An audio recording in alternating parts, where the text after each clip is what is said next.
Bendito seja o nome do Senhor sobre as nossas vidas. A palavra de Deus diz para mim e diz para você que o salmista, ele disse: alegrei-me quando me disseram vamos à casa do Senhor. E o que nos traz a casa do Senhor? No Velho Testamento nós lembramos o que levava o povo a sacrificar, a buscar a Deus. A Bíblia fala sobre a aflição. Quando você estiver em aflição, busque a Deus. Quando você estiver enfermo, busque a Deus. Quando você estiver em dificuldade, busque ao Senhor. Quando você estiver precisando de algo, chame ao Senhor. Clame por Ele. Exalte o nome dEle sobre a sua vida. Amém? Jamais se esqueça disso. Quero que você abra a sua Bíblia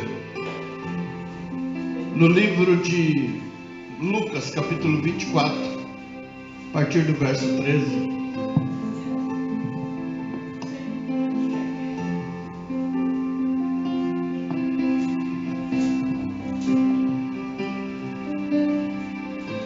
Aleluia. Lucas 24, a partir do verso 13.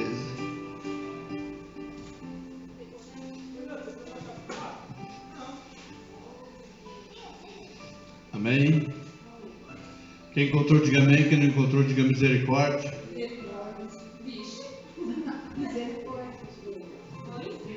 Glória a Deus. Misericórdia.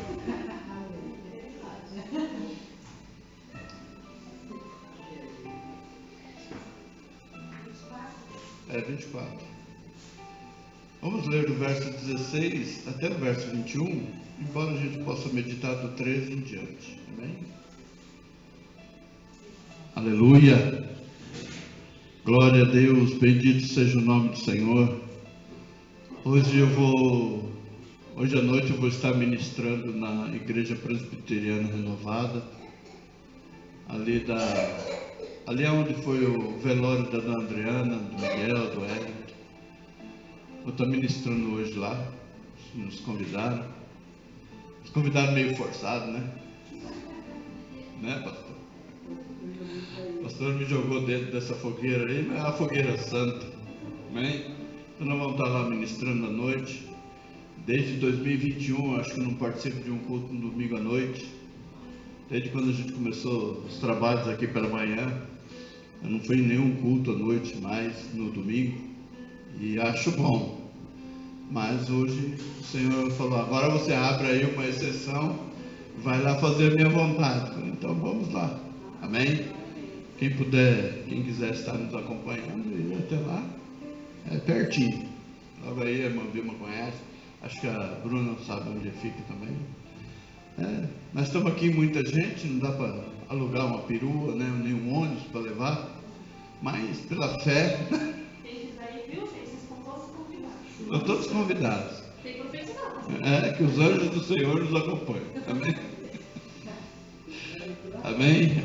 Louvado seja Deus por isso. Amém? Vamos lá. Verso 16 diz assim: mas os olhos deles estavam como que fechados, para que o não conhecessem. E ele lhes disse: que palavras são essas que caminhando trocais entre vós? E por que estáis tristes? E respondendo um, cujo nome era Cleopas, para quem não sabe, era da família de Jesus. Amém? Muito próximo dele. Aí vem a pergunta: por que ele não viu que era Jesus, sendo que ele era tão próximo? Então, às vezes, o medo e as circunstâncias da vida fazem com que a gente não enxergue Jesus, não é? Tem muita coisa acontecendo na sua vida, na minha vida, que atrapalha tudo, embaça a nossa visão e a gente não consegue ver que Jesus está caminhando do nosso lado. Amém? Disse-lhe: és tu só peregrino em Jerusalém e não sabes as coisas que nela têm sucedido nesses dias? E ele lhes perguntou: quais? E eles lhe disseram: as que dizem respeito a Jesus, o Nazareno, que foi um profeta poderoso em obras e palavras diante de Deus e de todo o povo. E como os principais dos sacerdotes e os nossos príncipes o entregaram à condenação de morte e o crucificaram. E nós esperávamos que fosse ele o que remisse Israel. Mas agora, com tudo isso, é já o terceiro dia desde que essas coisas aconteceram. Amém? Senhor Deus Todo-Poderoso, eis aqui uma parcela da Tua palavra. Senhor amado, eis aqui, Senhor amado, o instrumento nas Tuas mãos, ó Pai. Senhor amado, que seja tocado esse instrumento conforme a Tua vontade. E que esta palavra, Senhor, venha trazer edificação, Pai. Venha trazer consolo. Venha trazer, Senhor Jesus Cristo, cura aos corações daqueles que estão, Senhor amado, dentro deste lugar. Aqueles que um dia ouvirão esta mensagem. Senhor amado, que a Tua palavra penetre no íntimo da sua alma. E que cada um perceba que ele não está só. Que ele nunca esteve só. Sempre Deus esteve ao seu lado. E o Teu nome, Senhor, sobre nós, seja poderosamente glorificado. Em nome de Jesus. Amém? Ontem eu li algo sobre a perseguição do povo de Deus. Você sabe me dizer quando foi que começou o povo de Deus a ser perseguido? Você saberia me dizer? Aonde começou a perseguição do povo de Deus? Aonde começou a perseguição daquele que adora a Deus em espírito e em verdade? Aonde começou a perseguição pelo fato de você querer servir a Cristo? Onde começou? Abel e Caim. Ou seja, desde o princípio, existe algo estabelecido pelo inimigo de colocar algo no nosso meio e trazer turbulência no nosso meio. E uma das coisas que a Wikipédia ela anotou ali é que até o século III depois de Cristo havia uma perseguição implacável contra aquilo que eles chamavam de o cristianismo e aquilo que Jesus trouxe para aquele momento, que na realidade era uma grande revolução. Porque Gamaliel depois ele diz no seu conselho, ele diz, houve um homem chamado, e diz o nome do homem, que arrastou 3.000 pessoas, e essas 3.000 pessoas nos seguiram, e lá na frente todo este movimento se dissipou, ele acabou. E ele disse, houve um outro homem, deu o nome dele, e diz assim, este arrastou 1.000 pessoas com ele. Mas ao longo do tempo, todo este movimento se desfez. Porque as pessoas queriam pegar a Pedro, eles queriam pegar aos discípulos. Então Gamaliel dá uma orientação àqueles homens, deixa esses homens. Porque se esta obra é de Deus, ninguém vai conseguir impedir que ela siga em frente. E se ela não for de Deus, com o tempo ela acaba. Então eles perseguiram a igreja de Jesus, o povo de Deus, até o século III. A partir do século IV, foi instituído que todo mundo tinha liberdade de ser crente. Então, aquela guerra que vinha de fora para dentro, ela deixou de existir, aquela perseguição sumária, onde as pessoas que pregavam a Cristo eram mortos. Acabou aquela perseguição de fora para dentro, mas começou uma perseguição interna. Aquilo que o diabo não consegue entrar para fazer, ele manda a raposinha para destruir de dentro para fora. Então este problema de fora para dentro acabou, mas começou um problema muito maior, e este problema perdura até os dias de hoje, que é a divisão dentro daquilo que é de Deus. As intrigas e brigas internas dentro daquilo que nós acreditamos. Você pode observar o pessoal da Assembleia de Deus lá atrás não se dava com o pessoal da Deus é Amor, que por sua vez não se dava com a Batista, que por sua vez não acreditava na Presbiteriana Renovada, que por sua vez não acreditava na Independente, que por sua vez foi gerado o Quadrangular, e cada ministério, eles foram sendo abertos. E por que foram abertos? Porque cada um deles não poderia exercer aquilo que Deus havia colocado no seu coração. Então vamos sair daqui e vamos para outro lugar. Não há, porque a perseguição que era de fora para dentro passou a ser de dentro para fora. E nós não conseguimos enxergar a nata, aquilo que é a essência do Evangelho, que é a presença de Jesus. Se você observar, a Bíblia diz que se Jesus fosse colocar um nome numa igreja, no ministério, chamaria de casa de oração. Por quê? O que Jesus quer da sua igreja não é essa divisão, mas é que todo mundo ore, interceda, busque a Ele, esteja de joelhos, porque a igreja do Senhor Jesus Cristo ela precisa caminhar de joelhos. A nossa vitória vai vir quando nós estivermos de joelhos, buscando a Deus. E nós queremos questionar, nós queremos trazer essa divisão para dizer assim, não, aquilo é melhor, aqui é melhor, lá é melhor, e aí vai-se a discussão e vai-se passando o tempo, e com isso o diabo vai ganhando campo. E ele ganhando campo, ele vai trazendo destruição naquilo que é a família. E aí, se você vai observar aquilo que o inimigo quer fazer de fora para dentro, a destruição da religião, da fé, ele quer destruir a sua fé, ele quer destruir a sua família, ele quer destruir a infância dos nossos jovens, das nossas crianças. É isso que ele quer fazer. Amém? Ele quer trazer algo para a família destrutivo. Então, é o abandono daquilo que você aprendeu.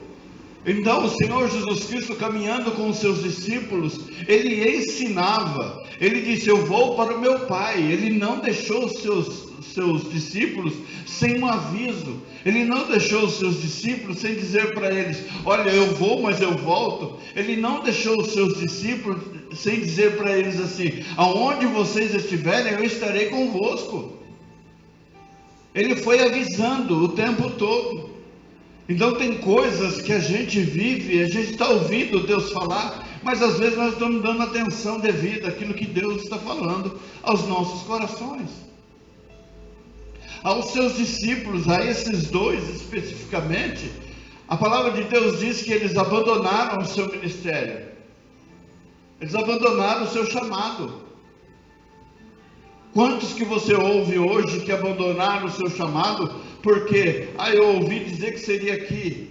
É a mesma coisa, eu fui chamado como pastor em 1991, quando me converti, lá em Mato Grosso. Deus falou para mim, eu tenho uma grande obra na sua vida, e já se passaram aí mais de 32 anos. E o Senhor, quando Ele falou lá atrás que Ele faria, Ele não deu o nome de uma placa, mas Ele disse, é na sua vida, tem uma obra na sua vida. Mas ao longo do tempo, o meu desejo era ser pastor dentro da Betsaida. Isso não ocorreu, embora o pastor presidente sentasse na minha frente e dissesse assim, você para mim seria o próximo pastor a ser consagrado aqui na Betsaida. Mas só que eu vou precisar me ausentar, e eu vou deixar você na mão daquele que é o seu algoz. Ou seja, daqui para frente você não caminha mais. Então as circunstâncias foram criadas para que eu não chegasse aonde Deus queria que eu chegasse, mas Deus criou um meio para que eu chegasse aonde Ele queria que eu chegasse. Ele criou um meio, Ele fez uma forma. Então não foi a promessa que Deus havia colocado sobre a minha vida lá atrás, ela permanece até o dia de hoje. Por quê? Porque Ele é Deus e não muda. Então o que Deus estabeleceu para a sua vida vai acontecer. Todas as suas promessas, elas irão acontecer, porque quem fez a promessa é fiel. E se Ele é fiel, pode ter certeza que as bênçãos virão sobre a sua família. A sua casa será casa de oração. Imagine aí, você vê toda a sua família de joelhos buscando o mesmo Deus que você. Isso vai acontecer. Não tire os seus olhos de Cristo. Não deixe que o inimigo venha embaçar a sua visão, para que você deixe de acreditar na promessa, porque Ele fez uma promessa.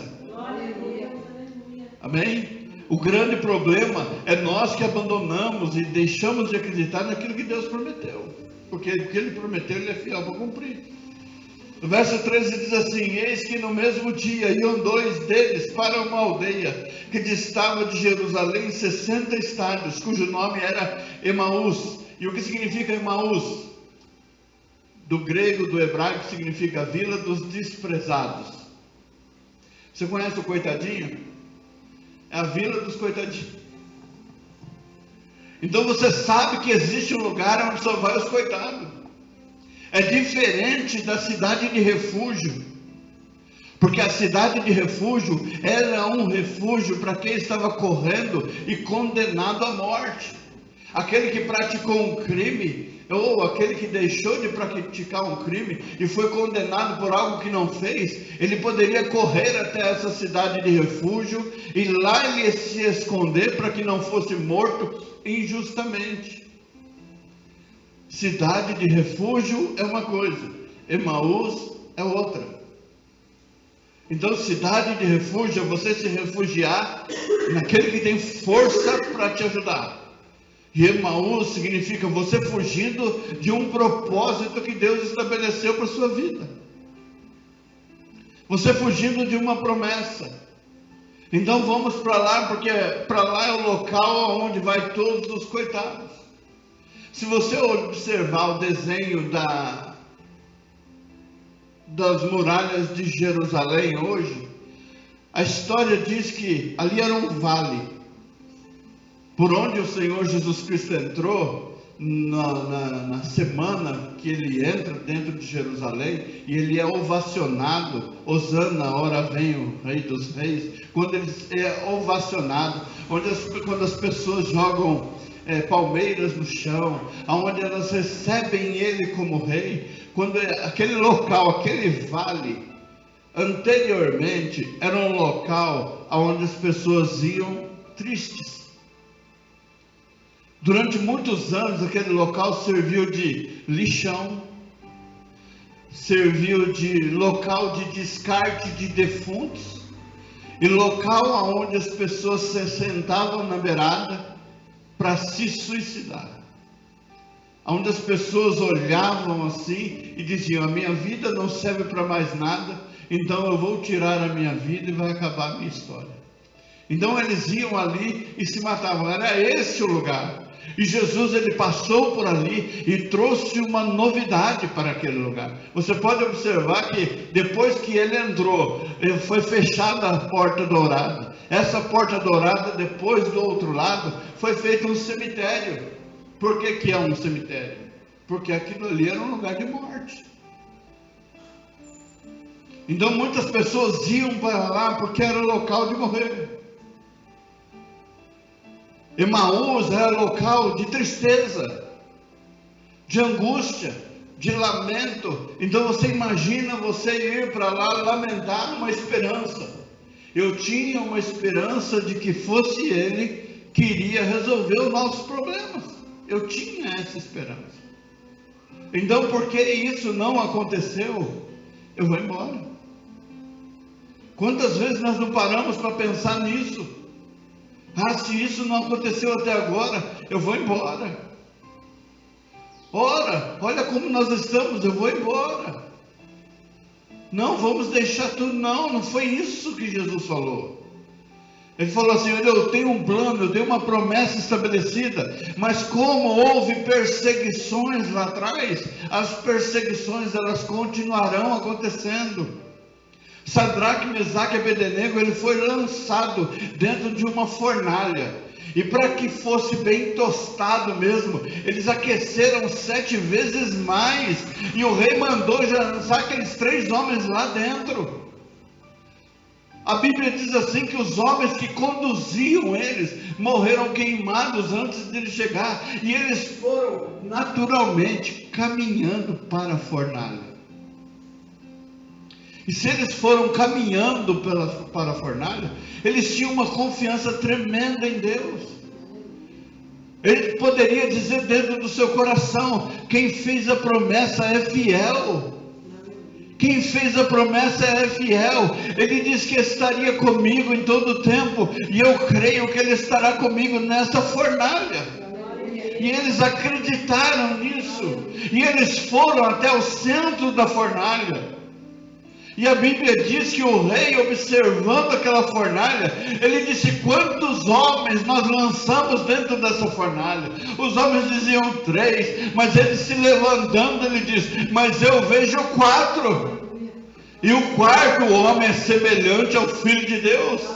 Louvado seja o nome do Senhor por isso. O Senhor quis dizer para eles e para nós, está escrito para nosso proveito, o que é que Deus afirmou que estaria conosco em todo o tempo.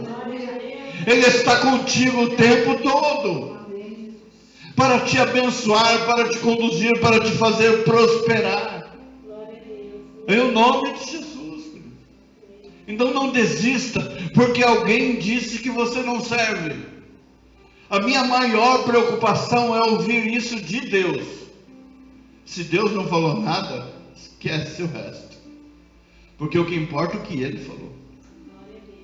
Quando Ele diz em Jeremias 29:11, ontem eu folheando a Bíblia, abri assim, saiu 29:11, e eu amo esse versículo, quando o Senhor diz assim: porque eu é que sei os planos que tenho determinado para vós, um plano de paz e não de mal, para dar o fim que você deseja. O Senhor dizendo: eu é que sei o plano que eu tenho para você. E quem somos nós para virar para Deus e dizer: eu quero assim? Quantas vezes eu ouvi o testemunho da Rebeca Andrade, a ginasta, ela dizendo assim, que a menina perguntou para ela assim: qual foi o plano que você sempre... Ela disse assim: você sempre falou que planejou. E a Rebeca disse para a repórter assim: eu nunca disse que eu planejei. Eu sempre disse que Deus planejou algo maior para mim. Porque há anos atrás eu estava com um joelho machucado, eu estava com o outro joelho machucado, e eu pensei em desistir, e Deus usou a vida da minha mãe para dizer que o que Ele tinha preparado para mim lá na frente seria muito maior. E ela disse assim: o que eu estou vivendo hoje é além daquilo que eu pensei ou imaginei. O que Deus preparou para a minha vida é muito maior daquilo que eu pedi. E ela ainda cantou um hino, isso chamou a atenção de muita gente, e eles diziam assim: ela pula, ela dança, ela faz um monte de coisa, e ainda louva a Deus. Olha que coisa tremenda. E quando se olhava para a sua carreira, dizia: acabou. Alguém pode estar olhando para você dizendo assim, que ministerialmente você acabou, mas Deus não falou isso. O mesmo que fez a promessa lá atrás é o mesmo que está aqui hoje. O mesmo Jesus que estava caminhando junto com esses homens era o mesmo que caminhou com eles durante 3 anos, ensinando eles a acreditar. Ele diz: eu vou te ensinar a ter fé. E o que é interessante a gente saber é que Deus, Ele vai conosco nesse caminho para nos instruir, para nos capacitar e para nos levar até o local que Ele tem prometido para nós. Alguém pensa assim: que vai morrer e não vai ver. Você vai ver, vai viver e depois vai morrer. Amém? Você vai viver o melhor que Deus tem, porque Ele é fiel. Pastor, mas eu tenho que fazer por onde? Não, querido. Você só vai fazer o que está na sua mão para você fazer. O que é Deus que faz, é Ele quem faz. É Ele quem cria portas, é Ele que abre portas, é Ele que cria oportunidades. As pessoas acham que são elas, o currículo. Nós achamos que é o nosso currículo que abre portas, mas não é. É Deus que abre a porta, e a porta que Ele abre, ninguém fecha. Ninguém fecha. Pode até tentar, mas não fecha, porque a Bíblia diz que não tem força para fechar. Não fecha. E a porta que ele fecha, ninguém abre, porque também não tem força para abrir. Ou seja, está tudo no controle dele, está tudo nas suas mãos, e o seu nome será glorificado sobre a sua vida. Você vai sentar, você vai se alimentar, você vai viver o melhor de Deus na face da terra. Você vai viver isso, porque é promessa dele. Amém? O Senhor está insistindo para eu dizer isso para você. E iam falando entre si de tudo aquilo que havia sucedido, e aconteceu que indo eles, falando entre si, fazendo perguntas um ao outro, o mesmo Jesus se aproximou e ia com eles. Você sabia que para você vir para cá, o Espírito Santo de Deus estava ao seu lado? Você sabia que quando você começa a se arrumar para vir para a casa do Senhor, o Senhor dá ordem aos teus anjos a teu respeito para te guardarem, para você chegar na casa do Senhor?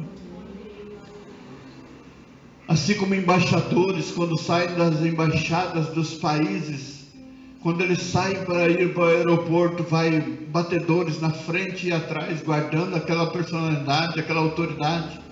Assim também é sobre a sua vida. Toda vez que você sai da sua casa, vai batedores na frente, batedores atrás, anjos te guardando na sua frente, anjos te guardando atrás e guardando a sua vida.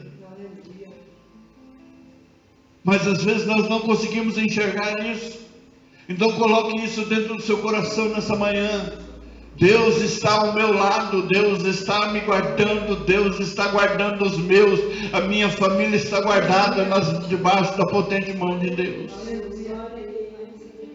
Mas os olhos deles estavam como que fechados, para que não o reconhecessem, para que não conhecessem. Reconhecer significa: eu já te vi em algum lugar. Mas eles não conseguiram conhecer que era o Senhor Jesus. Então às vezes as nossas lutas tiram a nossa visão, nos deixa cegos. Você já me ouviu dizer aqui que quando a gente diz assim: olha, eu tenho que fazer alguma coisa, só não sei o que fazer. Então se a gente não sabe o que fazer, a gente não faz nada, porque a gente não sabe o que fazer. Amém? Não? Eu deveria fazer algo, mas eu não sei o que fazer. Então se eu não sei, eu não faço. Então nós precisamos entender que Deus precisa abrir os nossos olhos para que a gente enxergue que o Senhor Jesus Cristo está conosco. Uma das palavras que eu mais falo para Deus é aquela palavra que Moisés disse, quando Deus diz assim: olha, Moisés, pega esse povo e tira eles da minha frente. Sai daqui, some daqui. Essa foi a palavra que Deus disse para Moisés. Some daqui você e esse povo. Moisés vira para Deus e fala: Senhor, se o Senhor não for conosco, nós não saímos do lugar. Eu sempre falo isso: Senhor, se o Senhor não for comigo, eu não vou. Se o Senhor estiver comigo, eu vou. Se o Senhor está nesse negócio, nós vamos em frente. Se o Senhor não estiver nesse negócio, com o tempo isso vai se acabar. Se não acabou, porque Deus está nesse negócio. Amém? Se ainda não acabou, querido, é porque Deus está nesse negócio. Deus tem prazer na minha e na sua vida. Deus tem prazer na minha família e na sua família. Eu li algumas coisas sobre, na Coreia do Norte, a pessoa que tiver uma Bíblia, eu acho que eu devo ter umas 10 Bíblias, tá? Mais ou menos. Tem Bíblia guardada, tem Bíblia na prateleira, tem Bíblia para todo lado.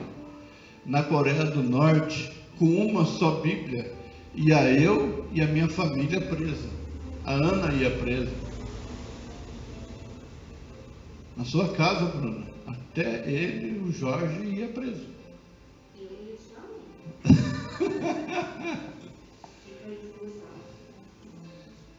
Coreia é assim. Na Nigéria, eles queimam as igrejas com as pessoas dentro. E ficam do lado de fora assistindo queimar. E nós aqui ficamos parecendo esses dois discípulos, com ar de coitadinho. E eu vejo muitos missionários, vamos fazer a missão, mas ninguém vai para a Nigéria, ninguém vai para a Coreia do Norte, ninguém vai para a China, ninguém vai para onde? Não, aqui de fome, o Senhor Jesus Cristo ele disse assim, que fome você sempre vai ter, e gente necessitada você sempre vai ter, sempre. Não vai, por quê? Porque vai ser morto. E a disposição para morrer pelo Evangelho? Então ganhar bem todo mundo quer. Quem não quer?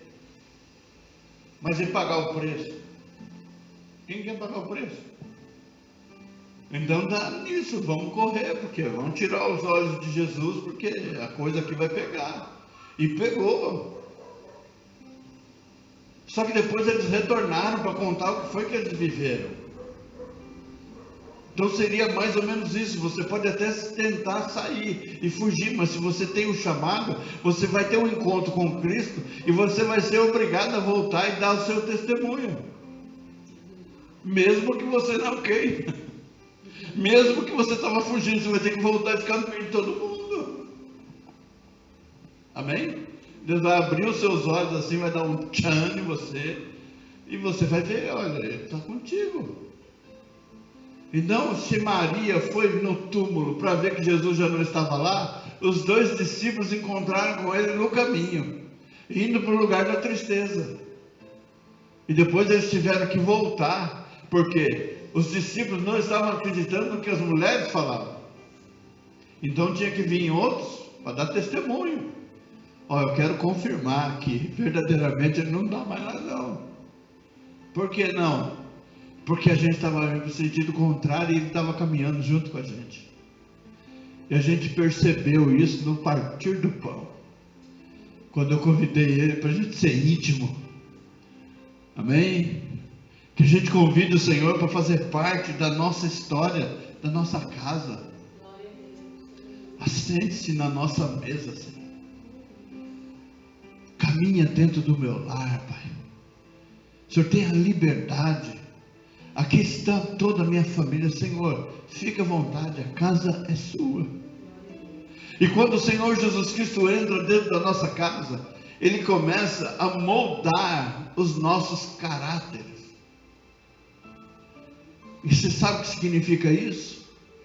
Significa que Ele vai começar a mudar o seu coração. Ele vai mudar a sua visão. Porque se eles não enxergavam a Jesus, eles passaram a enxergar quando passaram a ter intimidade. E nessa intimidade foram abertos seus olhos. E o Senhor começou a trabalhar no seu caráter. Encontrar com Cristo é isso. É a mudança do nosso caráter. É Ele trabalhar nas nossas vidas, para nos deixar como Ele deseja. Então eu não queria mais que fosse visto como as pessoas viam. Eu não quero mais que você fique cego dizendo, olha, Deus não tem obra na minha vida, Deus não fez nada até hoje, Deus não quer que você fale isso, porque uma só mensagem dessa serve para a vida toda. Nós não vemos esses discípulos aqui, um livro desses discípulos, mas nós vemos um texto que fala que eles encontraram com Jesus no caminho da tristeza, no caminho da angústia, no caminho da aflição, e retornaram para transmitir esta mensagem. Eu estava a caminho da tristeza, mas no caminho eu encontrei a Cristo, e eu trouxe essa mensagem para os seus corações. Aquele homem que foi liberto dos demônios, o Senhor Jesus Cristo disse para ele: não conte para ninguém o que sucedeu aqui hoje. E ele saiu levando esta mensagem para 10 cidades. Por quê? Porque ele não conteve a alegria de ser liberto, de ser transformado. Nós não vemos um livro com o nome desse endemoniado. Mas nós sabemos que este pequeno texto fala que ele saiu anunciando o nome de Jesus Cristo por 10 cidades. Este foi o limite deste missionário restaurado pelo Deus Todo-Poderoso. E nós achamos que, Senhor, eu só vou fazer uma coisinha. Essa coisinha pode fazer uma diferença enorme daqui 10, 20 anos. É uma semente plantada. O pastor Youssef Akiva, ele fala sobre a árvore plantada no deserto. Há um costume do povo judeu, do povo hebreu, que toda árvore que eles passavam, eles encostavam embaixo daquela árvore e agradeciam por toda a geração daquelas pessoas que plantaram aquela árvore. Aquela árvore poderia ter 500 anos. Mas eles diziam assim: Senhor, seja bendito e abençoado a descendência de quem plantou esta árvore, de quem plantou esta semente, porque através dela nós podemos caminhar pelo deserto e hoje chegarmos e encontrarmos um lugar que é um abrigo no meio do deserto, aonde a gente pode refrescar a nossa mente, aonde a gente pode descansar. Então a nossa plantação, alguém pode dizer assim: olha, não serve para nada. Não, nós estamos plantando porque daqui 20 anos alguém vai usufruir desta semente, alguém vai comer desse fruto. Louvado seja Deus. Amém? Nós não podemos deixar de acreditar nisso, que o nosso trabalho, nós já ouvimos testemunhos de vidas que estão nos ouvindo. Essas pessoas podem falar algo para alguém e essa outra alguém ser transformado pelo poder de Deus por algo que ele ouviu aqui. Amém? Então nós devemos colocar o nosso coração em Cristo e descansar no Senhor e saber que todo o trabalho está sendo muito bem feito.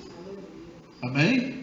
Que aquilo que nós viemos aqui nesta manhã para fazer, nós viemos aqui para louvar a Deus, nós viemos aqui para apresentar ao Senhor as nossas necessidades, nós viemos aqui para ouvir uma instrução de Deus naquilo que nós estamos vivendo. E Ele está dizendo para nós assim: hoje eu abro os teus olhos para que você veja, para que você veja, para que você compreenda e para que você entenda que a palavra de Deus e a obra que Ele começou na sua vida, Ele vai aperfeiçoá-la até a vinda do Senhor e Salvador Jesus Cristo.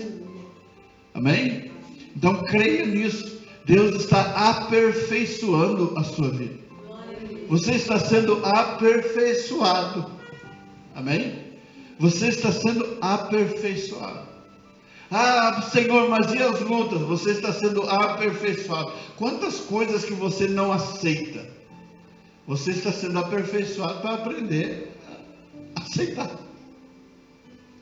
Mas eu não concordo. Tá bom, mas você está sendo trabalhado e aperfeiçoado para que você passe a concordar. Porque às vezes nós não concordamos com aquilo que está certíssimo e nós estamos errados, só que a gente não consegue enxergar que a gente está errado. Então aquela luta, ela permanece até a gente entender que o errado era nós. Aí, como a pastora falou na abertura, e aí tem o perdão. E eu quero te fazer uma pergunta: você já fez mal para alguém? Tem certeza? Aos meus olhos não, mas a gente tem que ver os olhos da pessoa. Pois é, essa é uma pergunta bem difícil. E essa foi a pergunta que Deus mandou fazer à noite. Você já fez o mal para alguém? Porque nós sempre achamos que somos bons. Não é verdade? Nós sempre achamos que somos bons. Nossa, eu sou melhor que tudo, não é? A gente fala isso. Eu sou o máximo. Eu nunca fiz mal para ninguém. Você não sabe. Marcelo, que me fala. Quando eu falei que ele tem que ir para a igreja, não é só mal para ninguém. Eu sou bom. Então eu tô aqui pro sonho. Mas é isso. Mas nunca pense que o que está na igreja é o melhor. O que está na igreja é o pior. Amém? Ah, pastor, porque nós somos os piores, por isso nós estamos na igreja. E ainda Deus teve misericórdia de nós. Agora, isso não impede Deus de ir tratar com aquele que se chama de bonzinho. Se com a gente ele trouxe dessa forma, imagina com o outro. Pode esperar que a hora dele vai chegar. Amém? E quando a gente fala assim, não, mas eu nunca fiz o mal, você tem certeza? Quantas vezes a minha esposa mesmo teve a oportunidade de ver, nos últimos 3 anos, eu e a Lídia temos que consertar. Quantas vezes? Porque na infância dela eu agia como pai. E na minha cabeça estava tudo certo. As palavras, as cintadas, as chineladas, tudo isso estava tudo correto. Até o dia que ela falou, não, o que você fez para mim foi ruim. E às vezes nós marcamos a vida das pessoas fazendo até aquilo que a gente acha que está certo. O meu pai pediu perdão para mim às 3 horas da madrugada.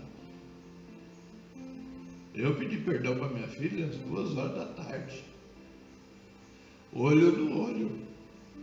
Eu ainda levantei da mesa bravo e disse assim, se é isso que está te maltratando, acabando com você, nós vamos resolver isso hoje. Com lágrimas nos olhos, eu disse para ela, você me perdoa, meu filho, por todas as palavras, por todos os gestos, por tudo que eu fiz, por tudo. A partir daquele dia acabou. Então a gente acha que nós fizemos certo. E Deus vai e aponta para a gente. Olha, você fez errado. Ah, mas o Senhor fala que é para corrigir o filho com vara. Tá bom, é com vara. Quem é que hoje pega uma vara de marmelo para corrigir o filho? Usa o que tem na mão. Se é um copo, vai um copo. Se é um prato, vai um prato. É o garfo. Às vezes fica aquele cara tirando faca do circo. Atira a faca, atira o tênis, atira o chinelo, atira o que tem na mão. Mas a gente acha que não fere. Há anos atrás a pastora sentou comigo e falou assim, às vezes a palavra mata mais do que um tiro. A palavra é mais dura. Agora você imagina você ouvir isso da sua esposa e ela dizer assim, a sua palavra machuca. E a única coisa que eu sei fazer é falar. E se essa palavra machuca, olha, eu vou ter que aprender a falar. Está dando para entender? Eu vou ter que aprender a conversar. Porque você achava que a sua palavra era boa, agora você vai precisar moldar a sua palavra. E só quem faz isso é o Espírito Santo. Então nós precisamos sofrer perdas para a gente aprender na vida. Sofrer perdas. E perdas doloridas. Para a gente reconhecer que nós não estamos preparados para aquilo. Esses discípulos caminharam com Cristo. Mas eles reconheceram que eles não estavam preparados para aquele momento. E a maior preparação deles não veio nos 3 anos, mas veio nos anos que vieram depois. Porque foram perseguidos por causa de Jesus. Então tudo aquilo que eles achavam que não tinha necessidade, Eles tinham que ficar buscando na mente como foi que ele resolveu isso, como foi que ele falou isso, como foi que ele fez isso. Então eu quero trazer à memória aquilo que me dá esperança. E que nós nessa manhã venhamos trazer à nossa memória aquilo que nos dá esperança. Se você acha que você é bom, então você já é o ruim. O Senhor Jesus, ele diz dentro da sua palavra: se você diz que não peca, já pecou. Amém? Filhinho, não diga eu não peco, porque se disser que não tem pecado, já pecou só de falar isso. Então nós é que precisamos entender qual é o nosso chamado e por que Deus nos trouxe para a sua casa, para moldar o nosso caráter. Porque quando nós mudarmos o nosso caráter, tudo à nossa volta será transformado. Amém? Aquele que puder, se coloque de pé. Deixa Deus trabalhar na minha e na sua vida. Amém? Falar assim, deixa Deus trabalhar na minha vida, você concorda, né? Não é verdade? Deixa Deus trabalhar na minha vida, você concorda, né? Agora, deixa Deus trabalhar na nossa vida, na minha e na sua vida, e fala, não, aí na minha não precisa. A minha não precisa porque eu sou bom. Agora eu vou pegar no pé. Eu sou bonzinho, eu sou o cara. Não, as minhas palavras não machucam. A esposa, ela tem um papel fundamental na vida do homem. E digo fundamental da seguinte maneira: que a esposa, ela pode elevar o patamar do marido, ela pode colocar ele num pedestal, ela pode com a sua palavra determinar o tamanho e a importância desse marido e colocar ele diante da sociedade em honra.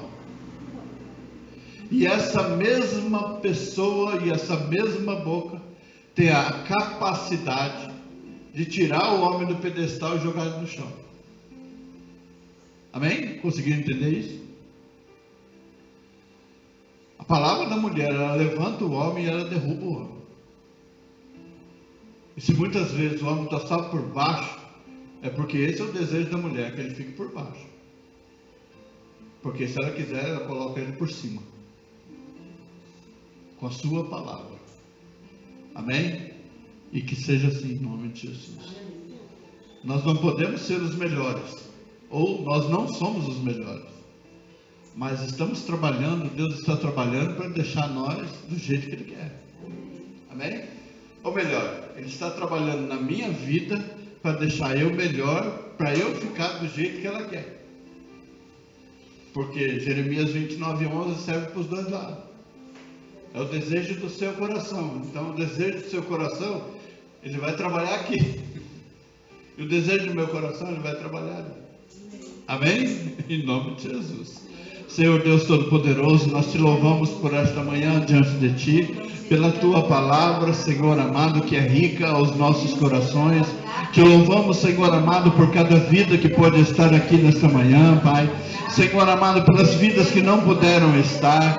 Senhor amado, alcança os corações, ó Pai, de toda a vizinhança, Senhor amado, da tua igreja. E que todos eles, Senhor amado, sejam impactados de alguma maneira pela tua palavra e pelo teu agir, Senhor amado. Abençoa, Senhor amado, a todos, ó Deus, que tem contribuído para a continuidade desta obra. Senhor amado, a todos, ó Pai amado, que tem dizimado, a todos, ó Pai amado, que tem ofertado, a todos, ó Pai amado, que tem compreendido, a todos, ó Pai amado, que tem trabalhado em prol deste ministério. Senhor amado, eu te louvo, bendigo o teu nome, e venha a tua bênção, Senhor amado, gloriosa, sobre cada vida, sobre cada família. Senhor amado, que as famílias sejam abençoadas. Pai amado, que o teu nome sobre cada lar seja glorificado.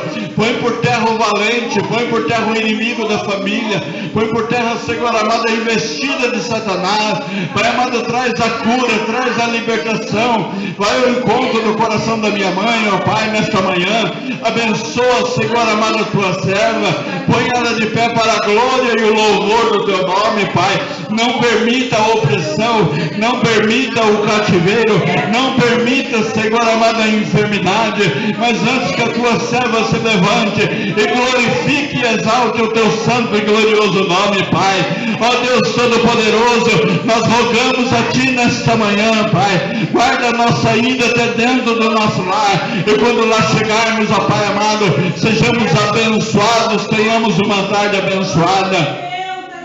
O Senhor nos convocou para irmos até a Presbiteriana Renovada. Senhor amado, nos abençoa, que se cumpra a tua vontade, que se cumpra a tua palavra. Senhor amado, ao chegarmos lá, ó Deus, ministra os nossos corações, nos capacita segundo a tua vontade, e que o teu nome, somente o teu nome, seja poderosamente glorificado.